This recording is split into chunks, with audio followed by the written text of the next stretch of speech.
മലയാളി താരം Rahul KP English premier league ക്ലബ്ബായ west Ham യുണൈറ്റഡിനായി TST tournament കളിക്കും. വെസ്റ്റ് ഹാം യുണൈറ്റഡിന്റെ സെവൻസ് ടീമാണ് രാഹുൽ കളിക്കുക. അമേരിക്കയിൽ നടക്കുന്ന ലോക സെവൻസ് ചാമ്പ്യൻഷിപ്പായി TST ടൂർണമെന്റ് കളിക്കുന്ന ആദ്യ ഇന്ത്യൻ താരമാകും രാഹുൽ.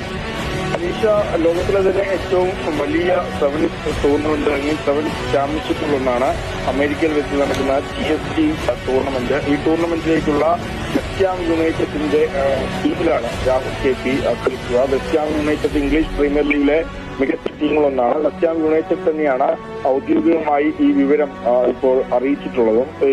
വിരമിച്ച സൂപ്പർ താരങ്ങളും ഒപ്പം നിലവിൽ ഫുട്ബോൾ രംഗത്ത് സജീവമായ താരങ്ങളുമൊക്കെ സ്ഥിരമായി കളിക്കുന്ന ഒരു ലീഗാണ് TST ടൂർണമെന്റ്. അപ്പോൾ TST ടൂർണമെന്റ് സെവൻസ് ഫുട്ബോൾ ടൂർണമെന്റാണ്. ഈ ടൂർണമെന്റിലാണ് വെസ്റ്റ് ഹാം യുണൈറ്റഡിന്റെ സെവൻസ് ടീമായി രാഹുൽ KP കളിച്ചിറങ്ങുക. ഈ ടൂർണമെന്റിൽ കളിക്കുന്ന ആദ്യ ഇന്ത്യൻ താരം കൂടിയാണ് രാഹുൽ KP.